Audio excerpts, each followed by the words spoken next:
السلام عليكم ورحمة الله وبركاته. الحمد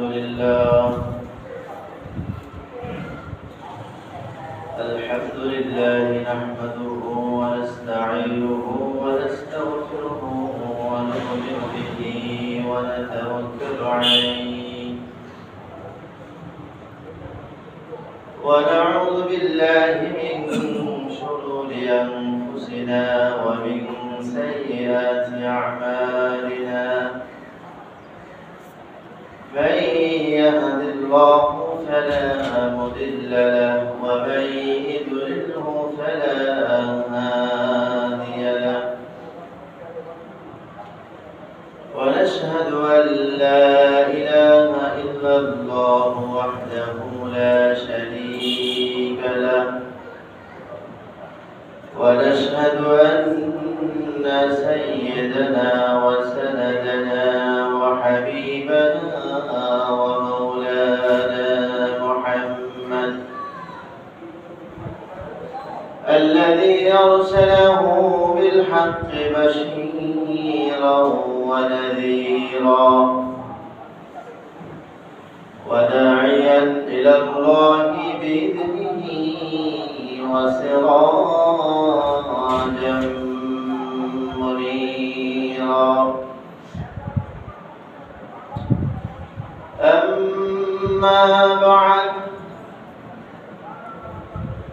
فقد قال الله تعالى في كلامه المجيد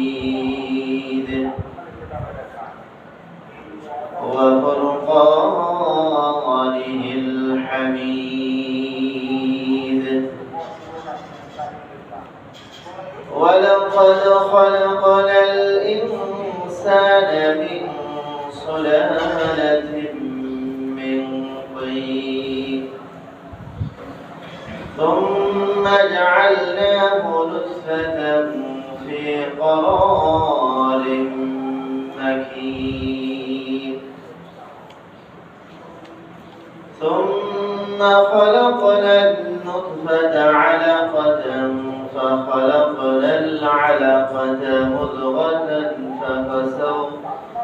فخلقنا المضغة عظاما فكسونا العظام لحما ثم أنشأناه خلقا آخر فتبارك الله أحسن الخالقين.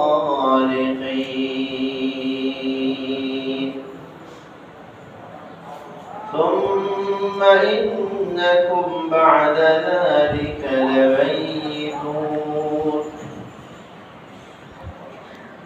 ثم إنكم يوم القيامة تبعثون.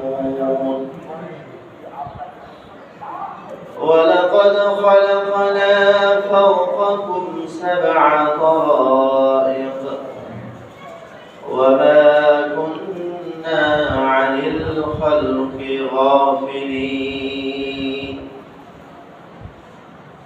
وقال تعالى: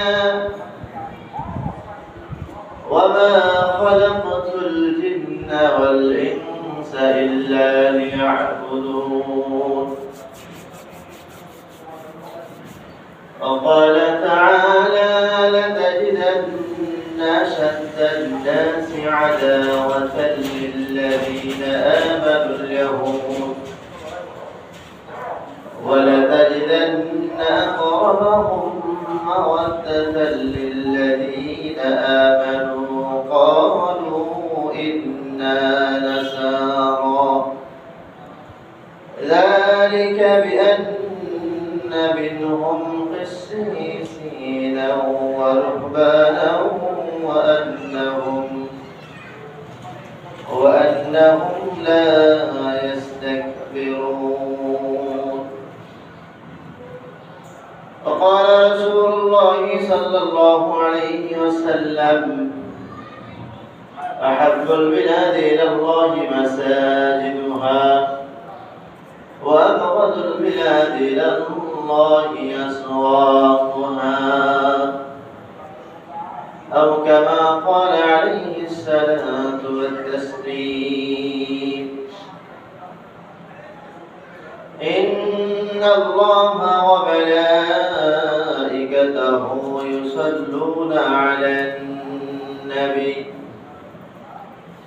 يا أيها الذين آمنوا صلوا عليه وسلموا تسليما اللهم صل على محمد عبدك ورسولك وصل على المؤمنين والمؤمنات اللهم صل على محمد النبي الأمي وعلى آله وسلم تسليما سبحانك لا علم لنا إلا ما علمتنا إنك أنت العليم الحكيم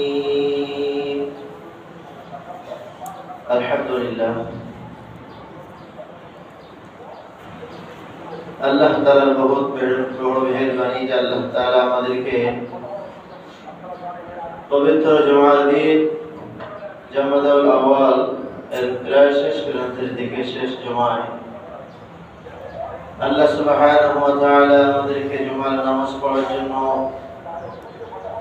বিভিন্ন অঞ্চল বিভিন্ন এলাকা থেকে ফারিগ হয়ে বিভিন্ন গুনাহের মাজলিস থেকে আলাদা হয়ে আল্লাহ সুবহানাহু ওয়া তাআলার কাছে যে ঘর সবচেয়ে প্রিয় যে জায়গা সবচেয়ে আল্লাহ তাআলার কাছে মাহবুব আল্লাহ তাআলা সেই ঘরে আমাদেরকে আসার তৌফিক দান করেছেন এইজন্য প্রত্যেকে বলি আলহামদুলিল্লাহ গত জুমা থেকে আজ জুমা পর্যন্ত লম্বা হায়াত আল্লাহ তাআলা দান করেছেন হায়াতের মধ্যে সুস্থতা নিয়ামত আল্লাহ তাআলা ভরপুর দিয়েছেন বহু মানুষ অসুস্থ হয়ে বাসার বেডে হাসপাতালের বেডে বিভিন্ন জায়গায় রোগ নিয়ে ভুগতেছে বিশেষ করে বর্তমান সমাজে ভাইরাস যে মহামারী আকার ধারণ করছে ডেঙ্গু জ্বর প্রায় ঘরে ঘরে মানুষের বাচ্চা স্ত্রী ছেলে মেয়ে আক্রান্ত হয়েছে আমাদের আপনজন যারা আক্রান্ত হয়ে গেছেন আল্লাহ তাআলার কাছে দোয়া করি আল্লাহ তাআলা যেন অতি দ্রুত প্রত্যেককে সুস্থতা নসিব করেন আমিন আল্লাহ তাআলা এই ভাইরাস থেকে মরণ ব্যাধি থেকে পুরো বিশ্বের মুসলিম জাতিকে আল্লাহ তাআলা হেফাজত করেন আমিন সম্মানিত হাজিরিন আজ আল্লাহ তাআলা আমাদেরকে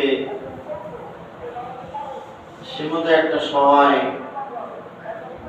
কিঞ্চিত একটা সময় দিয়ে দুনিয়ার মধ্যে পাঠিয়েছেন আল্লাহ তাআলার যে মানসা যে আল্লাহ তাআলার উদ্দেশ্য এই উদ্দেশ্য মোতাবেক আমার চলা আমার ওঠা বসা আমার আখলাক আমার লেনদেন আমার বেচা কেনা আমার পার্থিব দুনিয়া হচ্ছে কিনা এটা হচ্ছে আমাদের লক্ষ্য আল্লাহ সুবহানাহু ওয়া তাআলা আমাদেরকে খামখা এমনিই কিন্তু সৃষ্টি করেননি আল্লাহ তাআলা আমাদের সৃষ্টির আগে বিশেষ করে তিনটা জাতি মানব জিন এবং ফেরেশতা তাদের কাছে আমাদের আলোচনা আমাদের আলোচ্য পেশ করে আল্লাহ তাআলা আমাদের শ্রেষ্ঠত্ব বোঝাইছিলেন সূরাতুল বাকারায় আমরা আলোচনা করেছিলাম এশাবাদ তাফসীর হয় সেখানে আমাদের আলোচনা হয়েছিল আসলে মানব জাতিকে আল্লাহ তাআলা পৃথিবীর মধ্যে শ্রেষ্ঠত্ব দিয়েছেন এই আমাদের আশরাফ আমাদের মর্যাদা এটা আমাদেরকে বুঝতে হবে মানুষ কিন্তু এমনি সৃষ্টি না মন চাইলে যারে তার সন্তান আল্লাহ তাআলা দেয় না বহু মানুষ দুনিয়ার মধ্যে আছে নিঃসন্তান বাচ্চা হওয়ার জন্য ছেলে মেয়ে হওয়ার জন্য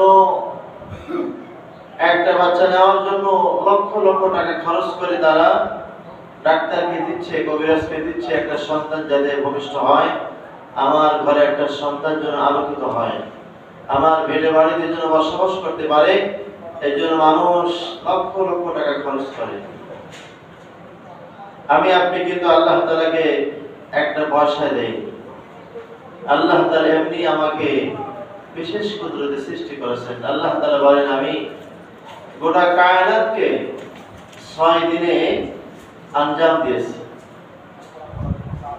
পুরো পৃথিবীকে আল্লাহ তাআলা 6 দিনে আঞ্জাম করেছেন।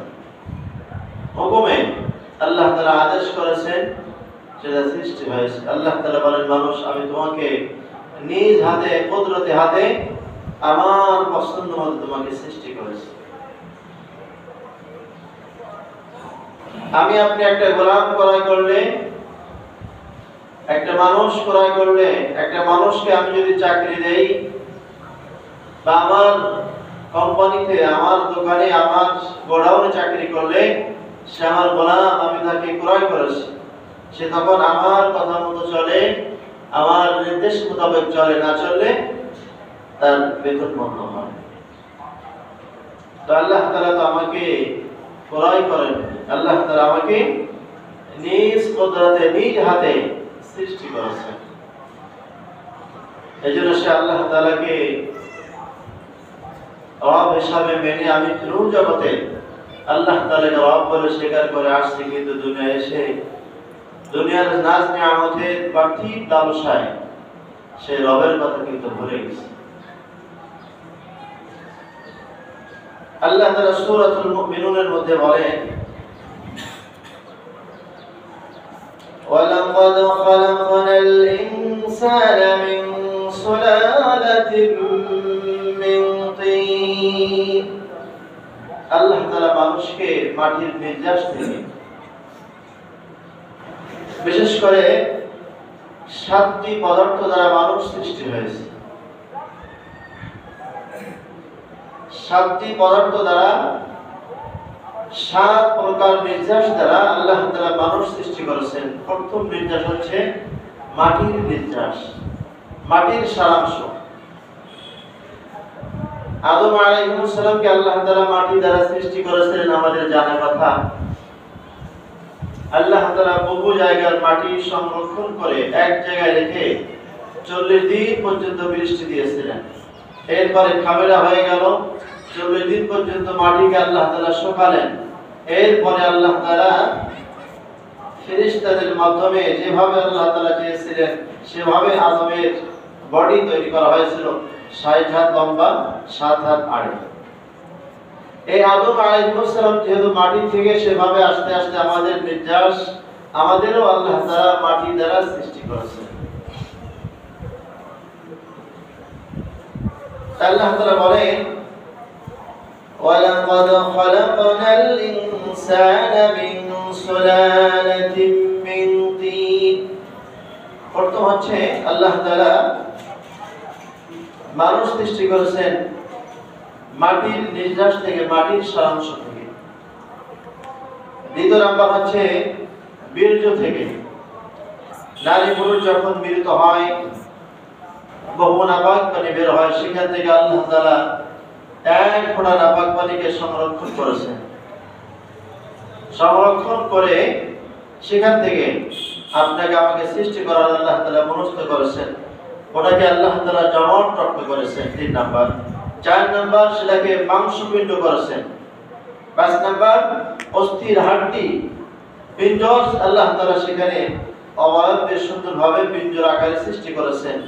এরপরে হাড্ডি দিয়ে মাংসকে আল্লাহ তাআলা ঢেকেছেন। এরপরে আল্লাহ তাআলা সর্বশেষ মানুষের দেহের মধ্যে রূহ সঞ্চার করছেন। এরপরে মানুষ তখন উঠে বসছে। এরপর আল্লাহ তাআলা তখনই বললেন, আলাস্তু বিরাব্বিকুম, আমি কি তোমাদের রব নয়? আমি কি তোমাদের প্রভু নয়? তখন আমরা সকলেই আমাদের রূহ এক বাক্যে বলেছিল, ক্বালু বালা, অবশ্যই আপনি আমাদের রব।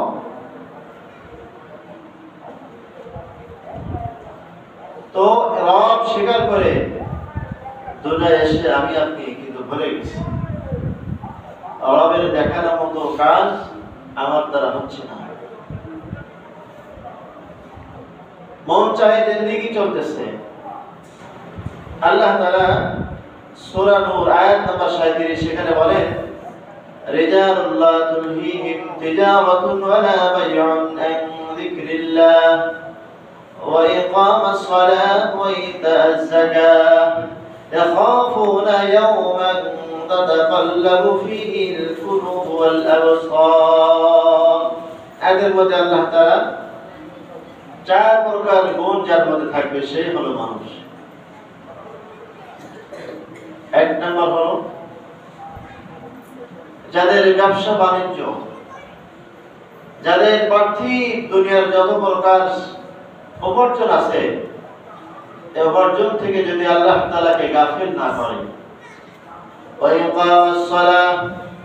সময় হয়েছে নামাজ পড়লো, সময় হয়ে গেছে নামাজ থেকে বিমুখ থাকলো না, মালদার হয়েছে সম্পদ আল্লাহ তাআলা দিয়েছে যাকাত প্রদান করবে। يخافون يوما تتقلب فيه القلوب والأبصار আর বান্দা ওই দিনকে ভয় করবে যেদিন তার কলবকে উল্টা করা হবে, অর্থাৎ আল্লাহ তাআলার সামনে আমাকে হাজির হতে হবে। এই ভয় যার দিলের মধ্যে থাকবে সেই পরিচিত মানুষ। এই জন্য আল্লাহ তাআলা আমাকে কত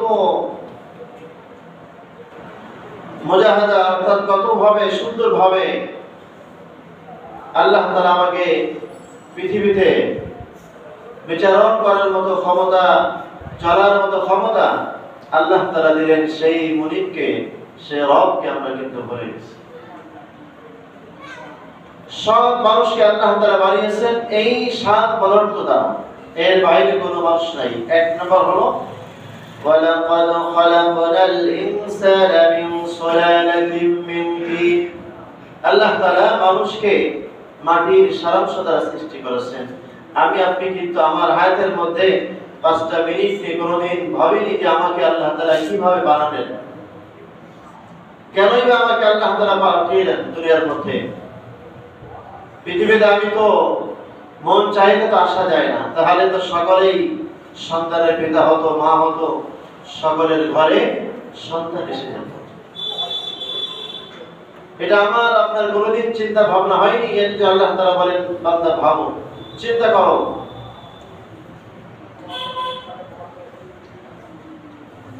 وَلَقَدْ خَلَقْنَا الْإِنسَانَ مِنْ صُلَالَةٍ مِنْ طِينٍ 7 পদার্থ দিয়ে আল্লাহ তাআলা মানুষ বানালেন।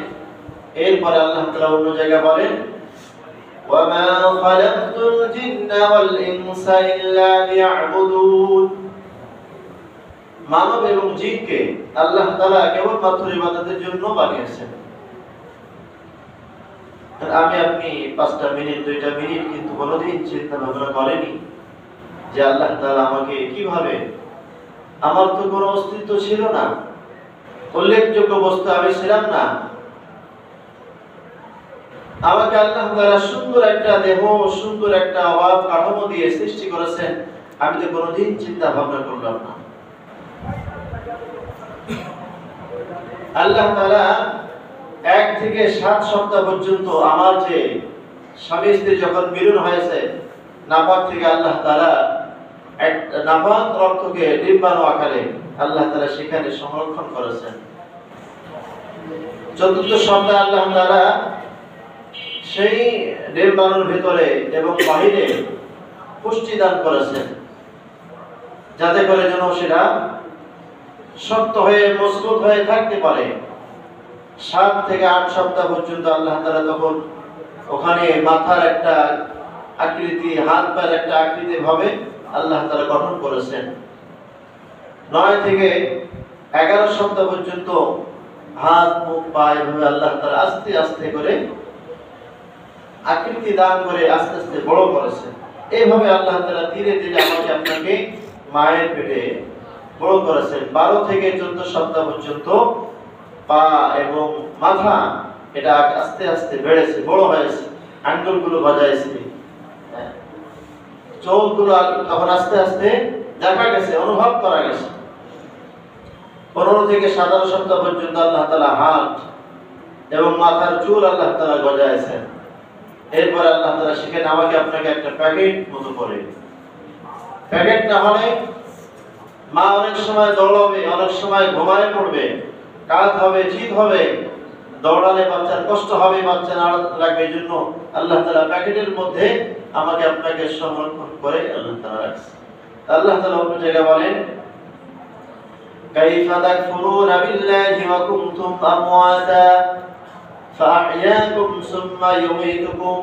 বান্দা কেমনে তুমি আমার সঙ্গে কেমনে তুমি নাফরমানি করো? তুমি তো মৃত্যু ছিলে, তোমার অস্তিত্ব ছিল না, আমি তোমাকে হায়াত দিয়েছি, আবার তোমাকে মৃত্যু দিব। তো আমি আপনি কিন্তু কোনোদিন চিন্তা ভাবনা করিনি, কিন্তু চিন্তা ভাবনা করেছেন যারা, তারা সফল কাম হয়েছে,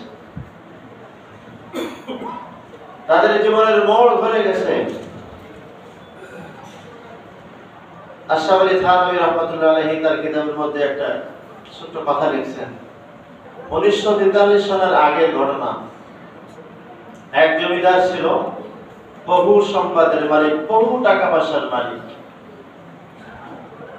আশরাফ আলী থানভী রাহমাতুল্লাহ আলাইহি বলেন, জমিদার বাবুর কোনো কিছু অভাব ছিল না, সম্পদ ছিল অঢেল সম্পদ, টাকা পয়সা মাল দৌলত তার কোনো অভাব ছিল না, গাড়ি বাড়ি নারী চাকর চাকরানি তার অভাব ছিল না, দুনিয়ার ক্ষমতার কমতি ছিল না, দুনিয়ায় তার সবকিছু আল্লাহ তাআলা প্রচুর আকারে দিয়েছিলেন। জমিদার একদিন বালিশের সঙ্গে মাথা লাগিয়ে চিন্তা ভাবনা করলেন, আমাকে কে পৃথিবীতে পাঠালো? আমি আপনি তো চিন্তা ভাবনা করি না, দুনিয়ায় আসছি, খাচ্ছি, ঘুরছি গরুর মতো। এক কথায় উলাইকা কাল আনআম বাল হুম আযাল, সারাদিন ঘুরে বেড়ায়। জমিদার বাবুর কোনো অভাব ছিল না, টাকা পয়সার কোনো কমতি নাই, গাড়ি বাড়ি নারী নিয়ে সব প্রচুর পরিমাণে ছিল। জমিদার একদিন বাড়ির সঙ্গে মাথা লাগিয়ে চিন্তা করলেন, এই পৃথিবীতে আমাকে কে পাঠালো? মায়ের পেট থেকে আসছে, ঠিক আছে, মায়ের পেট আমাকে কে দিল? সেই স্রষ্টাকে, সেই ভগবানকে আমাকে খুঁজতে হবে। জমিদার বাবু তাদের পুরোহিত ব্রাহ্মণ তার কাছে চলে গেলেন, ও পুরোহিত ব্রাহ্মণ, আমাকে ভগবান দেখাও, কে আমাকে সৃষ্টি করেছেন, আমাকে কি এত সম্পদ দিল, কে রাজ নিয়ামত আমাকে দিল, আমাকে দেখাও। পুরোহিত ব্রাহ্মণ বলল, আসো তোমাকে ভগবান দেখাবো। ভেতরে নিয়ে পর্দা সরাই একটা মূর্তি দেখালেন, দেখো এটা তোমার ভগবান। জমিদার বলল, এর চেয়ে সুন্দর ভগবান আমার বাথরুমের কাছে আছে, আমি বাথরুম থেকে বের হয়ে ভগবানকে দেখতে পাই। মাটি দিয়ে বানানো, খেয়াল গোটা দিয়ে বানানো, বিভিন্ন রং দিয়ে তাকে আমি সাজিয়ে আমার ঘরে রাখছি। এই ভগবানের থেকে আমার ঘরের ভগবান আরো অনেক সুন্দর, আমি আসল ভগবান দেখতে চাই। পুরোহিত বলল, এটাই আছে আমার কাছে, এটা তুমি দেখো, এটাই ভগবান। বলে যে না। আর একটু উপরে চলে গেলেন শহরে। শহরে সাধু বাবা বসবাস করে। সাধু বাবাকে বললেন, সাধু বাবা, আমি ভগবান দেখতে চাই। যে ভগবান আমার এত সম্পদ দিল, এত টাকা পয়সা দিল, আমি ছোট্ট ছিলাম, আস্তে আস্তে আমাকে যে বড় করেছে, আমাকে এত সুন্দর আকৃতি গঠন দিয়ে কি আমাকে দুনিয়ায় পাঠালো, সে ভগবান দেখতে চাই। সাধু বাবা বলল, আসো ভেতরে আসো, তোমাকে ভগবান দেখায়। সুন্দর একটা রুমের মধ্যে একটা পাথর দিয়ে খচিত সুন্দর একটা মূর্তি দেখালো। জমিদার বললেন, সাধু বাবা, এর চেয়ে ভালো ভগবান আমার বাসার মধ্যে আছে, আমার এলাকাতে আছে, এই আকৃতির ভগবান আমি বহু দেখেছি, আসল ভগবান দেখা। সাধু বাবা বলল, এটা ছাড়া তো আমার কাছে নাই, অন্য কোথাও তুমি খুঁজো। এভাবে খুঁজতে খুঁজতে আর এক বড় পণ্ডিতের সন্ধান পেয়ে গেল। তার কাছে যে বলতেছে যে আমাকে একটু ভগবান দেখান। ভগবান দেখার স্বাদ আমার হয়েছে, আমি ভগবান দেখতে চাই। যে ভগবান আমাকে ছোট্ট থেকে বড় করেছে, আমার সম্পদ ছিল না, সম্পদ দিল, হাঁটতে পারতাম না, হাঁটার মতো ক্ষমতা দিছে। খলিফাল ইনসান দাইফা, আল্লাহ তাআলা মানুষকে একদম দুর্বল করে সৃষ্টি করেছেন। কত দুর্বল? একটা মুরগির বাচ্চার চেয়েও দুর্বল। বাচ্চা যখন ভূমিষ্ঠ হয়, নড়তে পারে না, খাবার খেতে পারে না, চাইতে পারে না, অথচ একটা মুরগির বাচ্চা বের হলে কিন্তু চলাফেরা করে নিজের খাবার সে নিজে খেতে পারে। এজন্য জমিদার তার মহান স্রষ্টা ভগবানকে করতেছে। শহরের বড় পণ্ডিত বলল, ঠিক আছে, তোমাকে সন্ধ্যা হলে, রাত যখন গভীর হয়ে যাবে, তোমাকে ভগবান দেখাবো। জমিদার বাবু বলল, ভগবান দেখালে তোমাকে বহু সম্পদ দেব, বহু ভূধন দেব, টাকা পয়সা দেব, আমাকে একটু ভগবান দেখাও। ভগবানের চেহারা দেখতে চাই, ভগবান কেমন আমি দেখবো।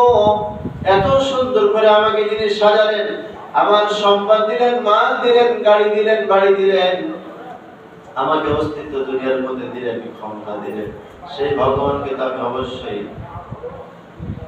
সবার জানাবো। তখন পণ্ডিত বলল, রাত যখন গভীর হয়ে যাবে, আমি তোমাকে ভগবান দেখাবো, তুমি এখানে সন্ধ্যা পর্যন্ত অবস্থান করো। আশরাফ আলী থানভী রাহমাতুল্লাহ আলাইহি বলেন, বেচারা সন্ধ্যা পর্যন্ত অবস্থান করলো। যখন রাত গভীর হয়ে গেল, পণ্ডিত এসে বলল, আসো ভগবান দেখে যাও। দূরে দেখালে, দেখো ওই যে আলো মিটমিট করে জ্বলতেছে, এদিক যায় ওদিক যায়, ভগবান। জমিদার বাবু একটু তৃপ্তি লাগলো, মনে হয় সত্যি ভগবান দেখেছি। বললাম, একটু ভগবানের কাছে যেতে চাই, ভগবানকে স্বাগত জানাবো। আমাকে দুনিয়ার মধ্যে এত সম্পদ দিল, এত কিছু দিল, তাকে একটু বাহবা দিতে হয়, সাবান দিতে হয়, ধন্যবাদ দিতে হয়, আমি একটু কাছে যাই। পণ্ডিত বলল, না, কাছে যাবে না, ভস্ম হয়ে যাবে, জ্বলে পড়ে সরকার হয়ে যাবে, কাছে যাওয়া যাবে না। জমিদার বলল, না, তা হতে পারে না, আমি যাব। পণ্ডিতের কথা না শুনে চলে গেলেন ভগবান দেখার জন্য। কাছে যেয়ে দেখে একটা কচ্ছপ, কচ্ছপের পিঠে সিমেন্ট বালু দিয়ে একটা বাতি সেখানে বসানো, এই বাতি ঘুরতেছে, এদিক যায় ওদিকে যায়, এইভাবে সেই পণ্ডিত বহু মানুষের কাছ থেকে লক্ষ লক্ষ টাকা হাতিয়ে নিয়েছে। জমিদার এসে বলল, আপনি আমাকে কি দেখালেন? আসল ভগবান না একটা কচ্ছপ। বলে, শোনো, তুমি এটা খবরদার কাউকে বলবে না, তুমি বলো যে আমার এখানে থাকো, হালুয়া রুটি খাও, অর্থ সম্পদের মালিক হয়ে যাও। জমিদার বলল, আমার বাসায় তো হালুয়া রুটির অভাব নাই, বলো যে আপনিও চলেন, আমারটা খাবেন, তবে আমাকে আসল ভগবান দেখান, যে আসল ভগবান আমাকে দুনিয়ায় পাঠিয়েছেন। ওয়ালাকাদ খলাকনাল ইনসানা মিন সুলালাতিন মিন তিন, যে ভগবান, যে আল্লাহ তাআলা আমাকে মাটির নির্যাস থেকে সৃষ্টি করেছেন, সে আল্লাহকে আমি দেখতে চাই। বেচারা যখন পুরোহিতের কাছে পেল না, সাধু বাবার কাছেও পেল না, বড় হিন্দু পণ্ডিত তার কাছে যখন তার ভগবানকে দেখতে পেল না, হতাশ হয়ে আস্তে আস্তে ঘুরতেছে রাস্তার মধ্যে। বহু সম্পদের মালিক, টাকা পয়সার মালিক একজন মুসলমানের সঙ্গে দেখা হয়েছে। বলে, আপনি এত পরেশান কেন, এত চিন্তিত কেন? বলে, আমি ভগবান দেখার জন্য বেশ কিছুদিন যাবৎ ঘুরতেছি রাস্তায় রাস্তায়, আমাকে কেউ ভগবান দেখাতে পারেনি, এজন্য আমার পেরেশান, হতাশ বেড়ে গেল। মুসলমান বলল, দেখো, ভগবান দেখতে হলে, স্রষ্টা দেখতে হলে, দুনিয়ার মধ্যে সবচেয়ে বড় আলেম আশরাফ আলী থানভী, তার কাছে যাও। বেচারা থানা ভবনে রওনা হয়ে গেল। থানা ভবনে যাচ্ছে, আশরাফ আলী থানভী রাহমাতুল্লাহ আলাইহির কাছে চলে গেলেন, যে সালাম বিনিময় করে বলেন, হযরত, অনেক কষ্ট সাধনা করে আমি আপনার কাছে এসেছি, শুধুমাত্র একটাই চাওয়া পাওয়া, সেটা হলো আমি ভগবান দেখব, ভগবানের সাথে সাক্ষাৎ করব, আপনি আমাকে দেখান। আশরাফ আলী থানভী রাহমাতুল্লাহ আলাইহি বললেন, এই জমিদার, দেখো, দুনিয়ার মধ্যে তুমি কোশ্চেন কেন আল্লাহ তাআলার সঙ্গে দেখা পাবে না? লা তুদরিকুহুল আবসার ওয়া হুয়া ইউদরিকুল আবসার ওয়া হুয়াল লাতীফুল খাবীর। দুনিয়ার চর্মচোখে আল্লাহ তাআলাকে দেখা যাবে না। জমিদার হতাশ হয়ে গেল।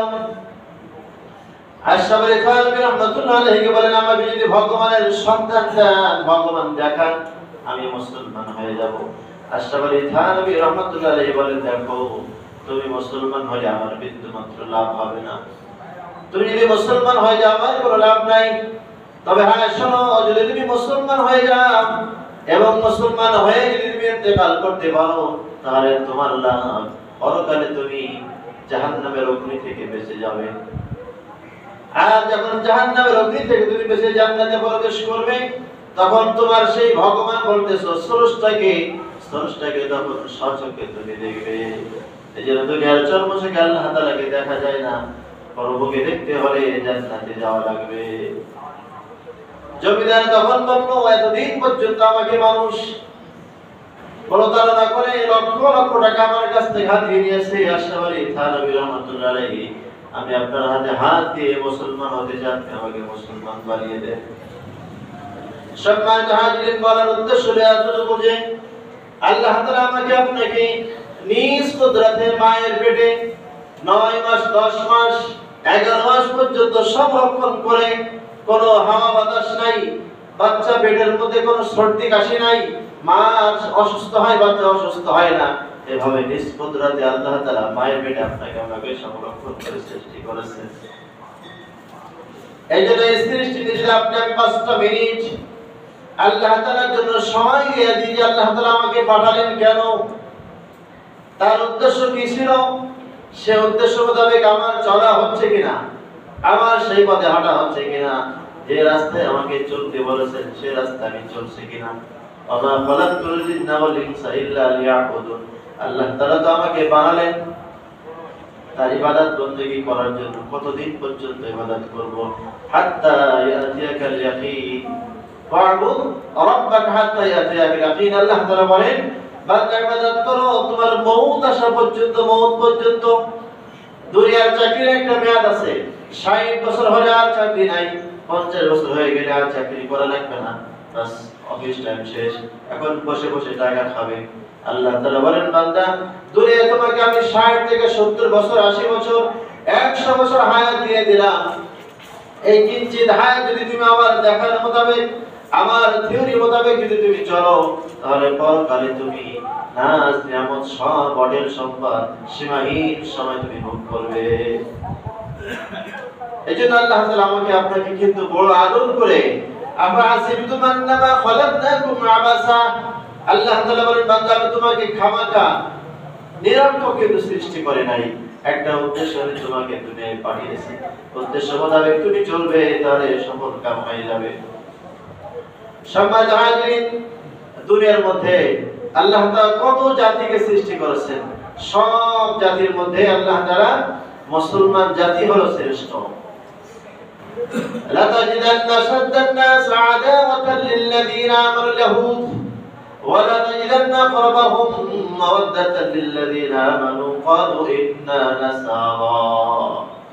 আজ মুসলমান সব জায়গায় নির্যাতন, সারা বিশ্বে মুসলমান যেখানে আছে সেখানে নির্যাতন হচ্ছে।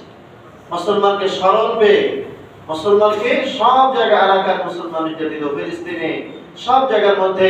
এখন আবার শকুনদের নজর পড়েছে বাংলাদেশের মধ্যে। বাংলাদেশ হলো ইসলামের জন্য উর্বর জমি, এখানে মানুষ সুন্দরভাবে ইসলাম নিয়ে বসবাস করতে পারে। এই জন্য আজকে আমরা সকলেই সজাগ আছি যে আমাদের ঈমান নষ্ট করার জন্য এক দল, একটা গোষ্ঠী, এরা কিন্তু আমাদের ঈমান হরণ করার জন্য, এরা আমাদের শত্রু, জাতির শত্রু, মুসলিম জাহানের শত্রু। এরা হলো ইসলাম, এরা উগ্রবাদী সংগঠন, জঙ্গি সংগঠন, এরা ফ্যাসিবাদী সরকারের ছায়ায় এরা কিন্তু প্রচুর পরিমাণে বিস্তার ঘটেছে আমাদের দেশের মধ্যে। এদের উদ্দেশ্য হলো মুসলমানদের ঈমান থেকে দূরে সরাতে হবে, মুসলমান যাতে ঈমান নিয়ে যেন ইন্তেকাল না করতে পারে, এদের টার্গেট একমাত্র সেটাই। এই জন্য ইসলামের বিরুদ্ধে আমাদের সজাগ থাকতে হবে। এরা আমার শত্রু, মুসলিম জাহানের শত্রু, এরা দেশের শত্রু, এরা রাষ্ট্রীয় শক্তিরা আমাদের দেশের সার্বভৌমত্বকে অক্ষুণ্ণ করতে চায়, এরা বিনষ্ট করতে চায়। এদের বহু উপায় তারা চলতেছে আমাদের দেশের মধ্যে। এই জন্য আমাদের সজাগ। এরা কিন্তু আমাদের বন্ধু না। আল্লাহ তাআলা বলেন, লাতাজিদান্না আশাদ্দান নাস আদাওয়াতান লিল্লাযিনা আমানুল ইয়াহুদ। ইহুদিরা হলো সবচেয়ে মুসলমানদের চরম শত্রু। এই জন্য আজকে বাংলাদেশের মধ্যে এই যে আমাদের অ্যাডভোকেট সাইফুল ভাই, কি দোষ ছিল তার? তাকে তারা অস্ত্র দিয়ে জবাই করে তাকে হত্যা করেছে। এরপরে বাংলাদেশের বিভিন্ন মসজিদ তারা ভেঙে চুরমার করে দিয়েছেন, আপনারা যারা দেখছেন অনলাইনে। এরপরে তাদের অনেক চলতেছে, ধর্মের নামে তাদের ধর্মান্তর করা। পাহাড়ি অঞ্চলে তারা প্রথম ঘাঁটি বসাইছে। আমাদের খুলনায়ও গোয়ালদামরি তাদের শাখা আছে, এই শাখাকে উৎখাত করা হবে, ভেঙে দেওয়া হবে। এর জন্য আজকে 3টায় আমাদের ডাক বাংলায় কিন্তু বিশাল মিছিল হবে। এরা আমাদের ইমানের দুশমন, মুসলমানের দুশমন, দেশের দুশমন, জাতির দুশমন। এই জন্য দল মত নির্বিশেষে আমাদের সকলকে সেখানে শরীক হতে হবে। এরা বহু মসজিদ মাদ্রাসাকে বন্ধ করেছে। ইসলামের অনেক সদস্য আছে মুসলমানের সন্তান, অবুঝ সন্তান, বহু টাকা পয়সা খেয়ে ইসলামের সদস্য হয়েছে, ঈমান নষ্ট করে দিয়েছে। কতদিন দুনিয়ায় থাকবে, কত টাকা পেয়েছে। আজকে তো একটা নিউজ পেলাম যে ইসলামের সদস্য হলে প্রায় তাদের ফ্যামিলির সব খরচ তারা বহন করে, অনেক টাকা পয়সা দিয়ে দেয়। তাদের উদ্দেশ্য হলো এই দেশকে তারা হিন্দু রাষ্ট্র পরিণত করবে, হিন্দু রাষ্ট্র এরা স্বীকৃতি দেবে। এই জন্য আমাদের মুসলমান কিন্তু বসে থাকলে, মসজিদের কোণে হোক, বাসার কোণে হোক, আমি বসে থাকবো, এটা কিন্তু ঠিক হবে না। মান রাআ মিনকুম মুনকারান ফালিয়ুগাইয়ির বিয়াদিহি। রাসূল আকরাম সাল্লাল্লাহু আলাইহি ওয়াসাল্লাম বলে, যখন কোনো গর্হিত কাজ, এটা সম্পূর্ণ গর্হিত কাজ, 1 নম্বর গর্হিত কাজ, এটা হলো ঈমানের দুশমন, মুসলমানের দুশমন। এটা যখন তোমরা দেখবে তখন হাত দিয়ে আগে তোমরা তাকে বাধা দিবে। এখানে আমাদের সকলের হাত দেওয়ার, বাধা দেওয়ার সক্ষমতা আছে। এই জন্য আমরা সকলেই আজকে 3টার সময় ডাক বাংলায় বিভিন্ন জায়গা থেকে মিছিল আকারে জমা হবে। ওখান থেকে নিউ মার্কেট হয়ে 4টা অথবা 4:30টার মধ্যে শেষ হবে। এই জন্য আমাদের সকলে শরীক হতে হবে। এরা আমাদের মুসলমানদের মেয়েদের সঙ্গে প্রেম আলাপ করে, প্রেমের সম্পর্ক করে, নাজায়েজ তরিকে বিবাহ শাদী করে হত্যা করতেছে, মেরে ফেলতেছে। আমাদের মা বোনের সঙ্গে গোপনে সম্পর্ক করে, অর্থ দিয়ে। আমরা আজকে সমাজে দেখি, খবরে দেখি, অমুক জায়গায় যুবকের ঝুলন্ত লাশ হত্যা। এগুলো কারা করে? সব ইসলামের সদস্য তারাই করতেছে। এই জন্য আমাদের সজাগ থাকা। আমাদের কোন আপন জন, কোন ভাই বোন, ছেলে মেয়ে যেন ইসলামের সদস্য না হয়। সদস্য হলে বোঝা যায় তাদের আচরণে, তাদের চলাফেরায় আমরা বুঝবেন তাদের অনেক আমরা সংগ্রহ করেছি। তাদের যে কার্যকলাপ কিছুটা আমাদের ধারণা হওয়ার দরকার। এক নম্বর হচ্ছে ধর্মের নামে তাদের ধর্মান্তর করা। দেশের পাহাড়ি অঞ্চল মানুষদেরকে বিভিন্নভাবে আর্থিক সহযোগিতা করে, তারা সহযোগিতার নামে চাপে ফেলে মুসলমানদের ধর্মান্তরিত করছে। যেমন তারা অনেক সমিতির নামে এসে টাকা পয়সা দিয়ে, টাকা না দিতে পারে তাদেরকে চাপ দিয়ে ধর্মান্তরিত করে তাদের কাছ থেকে স্বাক্ষর পর্যন্ত তারা নিচ্ছে। প্রতারণার হয়রানি প্রেমের ফাঁদ করে অমুসলিম নারীকে ব্ল্যাকমেল করে, নির্যাতন করে, অনেক সময় চাপে ফেলে বিয়ে করে, অন্তরঙ্গ ভিডিও করে তালাক দিয়ে অথবা ভিডিও ফাঁস করে দেওয়ার ভয়ে তালাক প্রাপ্ত নারীকে হয়রানি করে টাকা পয়সা হাতিয়ে দিচ্ছে। মুসলিম সেজে বিয়ে করা, অনেক সময় মুসলিম সেজে মুসলিম নারীদেরকে বিয়ে করার তার পর্দা চালিয়ে থাকে। এ ধরনের বহু ঘটনা আমাদের দেশে ঘটতেছে। যেমন রাজশাহীতে ধর্ম পরিচয় গোপন রেখে হিন্দু চিকিৎসক অর্জুন দাস চৌধুরী বিয়ের 7 বছর পর্যন্ত সে গোপন ছিল। এরপরে প্রকাশ করে যে আমি ইসলামের সদস্য। মানব পাচার, অনেক সময় মুসলিম মেয়েদেরকে প্রেমের ফাঁদে ফেলে গভীর সম্পর্ক করে ভুলভাল বুঝিয়ে কোনোভাবে ভারতে নিয়ে যায় অথবা যৌনপল্লীতে তাদের চড়া দামে বিক্রি করে দেয়। আত্মসাৎ অনেক সময় ভুয়া পরিচয় দিয়ে কলে কৌশলে মানুষের থেকে টাকা আত্মসাৎ করে নেয়। যেরকম 10 মার্চ 2024 খুলনার ভুয়া বিসিএস ক্যাডার সেজে প্রায় অর্ধশত নারীর সাথে প্রতারণা করে তাদের গহনা অর্থ হাতিয়ে নিয়ে গেছে আমাদের খুলনা থেকে। এরকম অনেক জায়গা থেকে দেখবেন তারা এসে খুব ভালোভাবে ব্যবহার করে, মানুষের সঙ্গে আচরণ করে, টাকা পয়সা এগুলো প্রথমে তারা খরচ করেছে, এরপরে মানুষের কাছ থেকে নিয়ে লাপাত্তা হয়ে গেছে। সামাজিক যোগাযোগের মাধ্যমে হয়রানি, অনেক সময় ছদ্মবেশে আইডি খোলে নারীদের সাথে সম্পর্ক করে তাদের ব্ল্যাকমেল করে, এমনকি তাদের এসব প্রতারণার ক্ষেত্রে মাদ্রাসা ছাত্রীদেরকে তারা টার্গেট করেছে।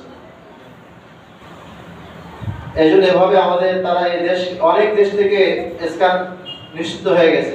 এই জন্য আমাদেরও সজাগ থাকা, যাতে আমাদের দেশের জন্য তাদের কোনো কর্মকাণ্ড যেন না চলে। বিশেষ করে তারা আগামী 5 তারিখে সার্কিট হাউস ময়দানে তারা সমাবেশ করার ঘোষণা করেছেন। আমাদের ইমাম পরিষদ সহ সারা বিশ্বের উলামায়ে কেরাম এটাকে প্রতিহত করার জন্য ঘোষণা করেছেন। এই জন্য আমরা ইনশাআল্লাহ আজকে 3টার সময় ডাক বাংলা ইনশাআল্লাহ এই স্ক্যামের বিরুদ্ধে মিছিল হবে। আমরা সকলে অংশগ্রহণ করার অবশ্যই যাব, সেটা আমার ইমানি দায়িত্ব। এরা আমার ইমানকে নষ্ট করতেছে, আমার সমাজকে নষ্ট করতেছে, নারীদেরকে নষ্ট করতেছে, মাদ্রাসার মেয়েদেরকে, আর এমনিতে স্কুল কলেজের মেয়েদেরকে তো তারা হয়তো যে কোনো সময় টাকা পয়সা দিয়ে বিভিন্ন রুমে নিয়ে বিভিন্নভাবে তাদেরকে নষ্ট করে ফেলায়। ইদানিং তারা মাদ্রাসার ছাত্রীদেরকে টার্গেট নিয়ে কাজ করতেছে। এই জন্য আমাদের দেশে যেন এটা না হয়, এই জন্য আমাদের সজাগ থাকা, তাদের বিরুদ্ধে আমাদের সোচ্চার আওয়াজ, স্লোগান, তাদের বসবাস আমাদের দেশে হবে না ইনশাআল্লাহ। আল্লাহ তাআলা আমাদের তৌফিক দান করেন। আমরা যেন সকলেই আল্লাহ তাআলা যেভাবে আমাদেরকে বানিয়েছেন, অল্প কথা বললাম, একটা আয়াতের কিছু কথা, যে মাটির নির্যাস থেকে সৃষ্টি করেছেন, এতটুকু চিন্তা ভাবনা করে এক জমিদার যদি তার জীবন পাল্টাতে পারে, আমি আপনি তো মুসলিম, যদি 5টা মিনিট প্রত্যেকদিন মানুষের কাছে মাথা দিয়ে একটু চিন্তা ভাবনা করি যে আমাকে আল্লাহ তাআলা পাঠালেন, কি জন্য পাঠালেন, আর আমার কি হচ্ছে আর কি হবে, আল্লাহ তাআলা আমাদের তৌফিক দান করেন। যারা